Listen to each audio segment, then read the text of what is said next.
Salam sejahtera umat Tuhan dan para pemirsa yang dikasihi Tuhan Yesus.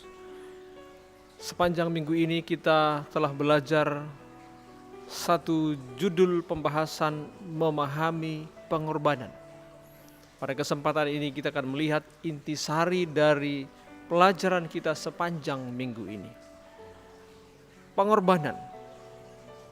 Ketika kita berbicara mengenai memahami pengorbanan, kita akan lihat apa itu pengorbanan, mengapa ada pengorbanan, dan siapa yang menjadi korban. Pengorbanan adalah penderitaan atau kerugian yang dialami oleh seseorang oleh karena sebuah peristiwa. Dalam konteks pelajaran kita, Yesus mengalami atau menjadi korban karena sebuah peristiwa.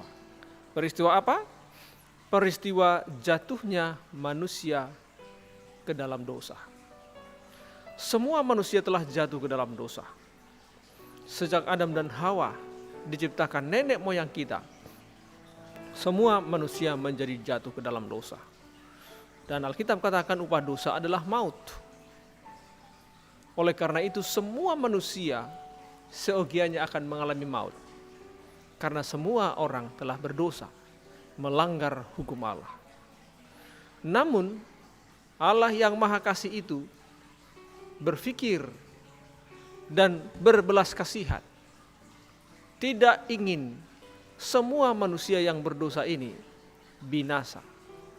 Maka Yohanes 3:16 katakan, karena begitu besar kasih Allah akan manusia berdosa di dunia ini, sehingga ia mengurniakan anaknya Yesus Kristus, supaya setiap orang yang percaya kepadanya walaupun sudah pernah berdosa, tidak akan binasa, melainkan beroleh hidup yang kekal, oleh jasa pengorbanan Yesus Kristus.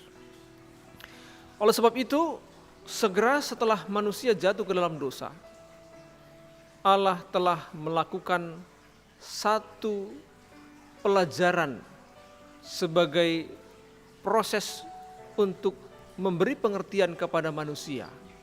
Karena dosa mereka, maka akan ada orang yang menjadi korban, yang akan menggantikan mereka menanggung upah dosanya.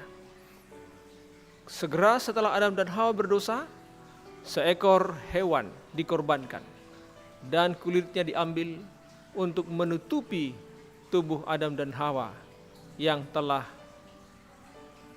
dinodai, telah kehilangan kemuliaan Allah karena keberdosaan mereka. Kemudian budaya mengorbankan hewan diajarkan mulai dari keluarga mereka.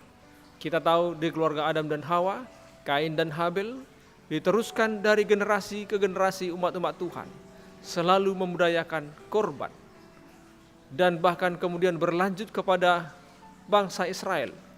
Pendidikan itu dikembalikan, diajarkan di kemah suci, menjadi bait suci, gedung permanen di zaman Salomo. Bahkan kemudian setelah itu dimusnahkan, dibangun kembali bait suci kedua. Dan kemudian bait itu tetap ada upacara korban. Semua korban-korban ini merujuk kepada Yesus Kristus yang akan menjadi korban pada waktunya. Maka setelah genap waktunya, sesuai dengan jadwal yang ditentukan oleh Tuhan, Yesus mati di kayu salib sebagai korban, mengalami maut sebagai pengganti yang seharusnya kita alami di akhir zaman nanti, yaitu satu kematian yang karena perpisahan dengan Allah. Di atas kayu salib, Yesus Kristus mengalami penderitaan yang luar biasa karena perpisahan dengan Allah. Sehingga dia berteriak berkata, "Allahku, Allahku, mengapa engkau meninggalkan aku?" Itulah momen di mana Yesus mengalami maut. Setiap orang yang tidak mau menjadikan Allah sebagai penuntun hidupnya, pada akhirnya akan ditinggalkan oleh Allah. Dan itulah yang mengakibatkan mereka mengalami kengerian batin di neraka sebelum mereka akan dimusnahkan dengan api neraka. Bapak Ibu Saudara yang dikasihi oleh Tuhan, jadi sepanjang sejarah ketika bangsa-bangsa Israel membudayakan, memberi persembahan korban, semua itu merujuk kepada Yesus Kristus. Bahkan kita melihat di dalam bait suci, semua ornamen-ornamen bait suci, mulai dari pintu, mulai dari mezbah bakaran, kemudian juga mezbah pedupaan, ya, kemudian juga ada 7 kaki dian, ada juga meja roti sajian.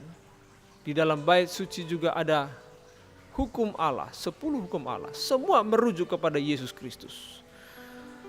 Nah, oleh karena manusia telah jatuh ke dalam dosa dan mereka harus ditebus, maka oleh karena hukum Allah itu sama sucinya dengan Allah sendiri, harus pribadi yang setara dengan Allah lah yang dapat menjadi korban untuk menggantikan manusia. Itu sebabnya Yesus Kristus turun dari sorga dan berinkarnasi menjadi manusia, sehingga dia bisa mati, agar dia bisa mengalami maut bagi saudara dan saya. Saat ini, setelah kita terima Yesus sebagai juru selamat, kita tidak lagi dijadwalkan untuk mengalami maut di akhir zaman. Kita telah berpindah dari penghuni maut di akhir zaman menjadi anak-anak Tuhan, penghuni kerajaan sorga. Ketika Yesus datang kedua kali, kita akan dibawa masuk dalam kerajaan sorga, karena hutang dosa kita yaitu maut telah ditanggung oleh Yesus. Inilah berita Injil yang sesungguhnya, berita baik bahwa Yesus mati bagi saudara dan saya. Apa yang menjadi PR kita sekarang adalah tetaplah tinggal di dalam Yesus, agar kepastian keselamatan itu menjadi milik kita. Tidak cukup hanya pernah terima Yesus, karena sekali selamat bukan berarti kita selamat selamanya kalau kita meninggalkan Yesus. Sekali kita terima Yesus, keselamatan itu pasti, tetapi kita harus tetap tinggal di dalam Yesus. Inilah inti pelajaran sekolah sahabat kita. Tuhan Yesus memberkati. Mari kita berdoa. Tuhan di sorga, kami bersyukur Engkau telah memberikan hidup-Mu bagi kami. Engkau telah mati agar kami hidup. Engkau telah menderita agar kami mendapatkan sukacita. Tuhan, kami mengagumi kasih Tuhan yang luar biasa. Engkau adalah Allah pencipta, pemelihara, juru selamat, dan tidak ada Allah selain daripada Engkau. Dan tidak ada Allah yang sebaik Engkau. Biarlah hati kami selalu memuji Tuhan, memuliakan tabiat Kristus dan memuliakan Engkau dalam kehidupan kami. Terima kasih untuk pelajaran ini. Biarlah ini menjadi perenungan bagi kami sepanjang masa. Dalam nama Yesus kami berdoa. Amin.